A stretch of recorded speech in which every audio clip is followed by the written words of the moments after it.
Démarrons la revue des titres du jour avec le quotidien national Le Soleil. À la une, on nous parle de la stratégie nationale. Il s'agit de l'assainissement urbain.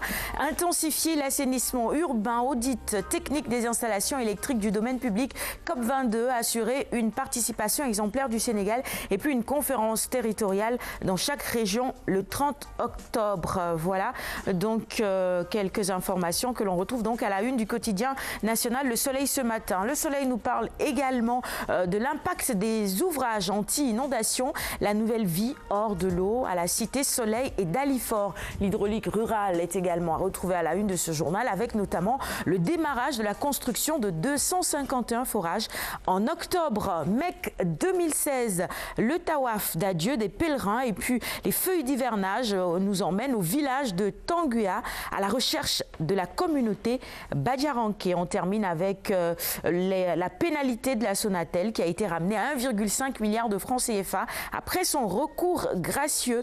C'est donc les principales informations que l'on retrouve à la une du Soleil du jour. Poursuivons maintenant avec Sud Quotidien, Conseil des ministres décentralisé. Macky évalue ses promesses.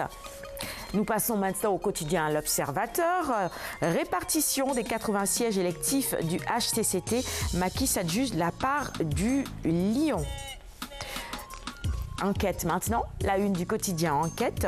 Dossier hygiène des femmes au Sénégal, casse-tête au féminin, dépigmentation, greffage, sac à main au contenu douteux, sous-vêtements non cotonnés, ces faux alliés de la femme. Oh là là, bon, franchement, on n'a pas des contenus douteux dans nos sacs. Hein. Moi, bon, comme je suis une femme, je prends tout de suite la défense des femmes. Et puis Justine Dao qui dit l'hygiène, ce n'est pas seulement le paraître, il faut les bonnes pratiques. Là, par contre, je suis tout à fait d'accord avec vous.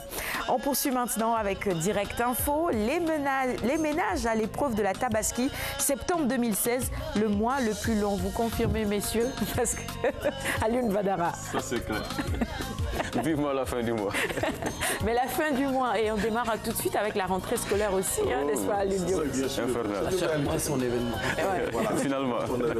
C'est pas évident, c'est pas facile. J'ai un peu souri tout à l'heure quand j'ai vu qu'on aura un reportage sur le poisson. C'est ça. J'avoue que par rapport à cet aspect, je me suis bien organisé. Comment ça? Dis-nous, Alioune, comment tu as fait? On veut profiter de tes astuces. Tu as déjà rempli le frigo. Voilà, c'est ça. C'est ça. Ah, tu as fait le plat. On a été à Soumbouyoun bien avant la Tabaski. Futé, Alioune Diop. Il faut faire comme ça. En tout cas, c'est une astuce qui marche. On retourne à la une de Direct Info. Regardez, Abdoulaye Ndiaye qui dit « Je vais galérer tout le reste du mois ». Mam Faye, une veuve qui dit « Je jure, la main sur le cœur, qu'on ne m'y prendrait plus ». Et enfin, Morlissa, les fêtes sont organisées pour être vécues, même s'il faut y laisser des plumes. Jeanne, tu peux venir. Amadou, tu es d'accord, les fêtes sont organisées pour être vécues, même s'il faut y laisser des plumes. Oui. Tout à fait d'accord. Actuellement, je pense qu'il y a Alioune Badara qui sourit. Et c'est cette pensée rejoint ce que je disais tout à l'heure. Ouais. C'est chaud. Et il fait chaud. Pour beaucoup de ménages en tout cas. Allez, Jour J Info maintenant. La une de Jour J Info, on nous parle d'investissement dans les régions. Macky Sall annonce une conférence territoriale et puis opérée après son accident. Matarba exprime son soutien à Soirée. Poursuivons. Et terminons cette revue des titres avec le quotidien spécialisé en sport Stade que nous avons reçu ce matin. Ça faisait un moment après son accident. Kouyaté et Ghana aux cheveux de Soirée. On a confiance qu'il reviendra. Oui, on souhaite également qu'il revienne vite. Hein. C'est dommage, on l'a appris cet accident, mais on croise les doigts et on prie évidemment pour lui. Il y a aussi à la une cette déclaration de ses coéquipiers, notamment Karam Bouch qui dit c'est un coup dur à supporter. Et puis Pape Ndiaye qui quitte l'hôpital ce vendredi. Bon, ça, c'est déjà une bonne nouvelle. On retrouve également à la une de Stade ce matin, Issiardia, sûr de réussir son retour à Nancy.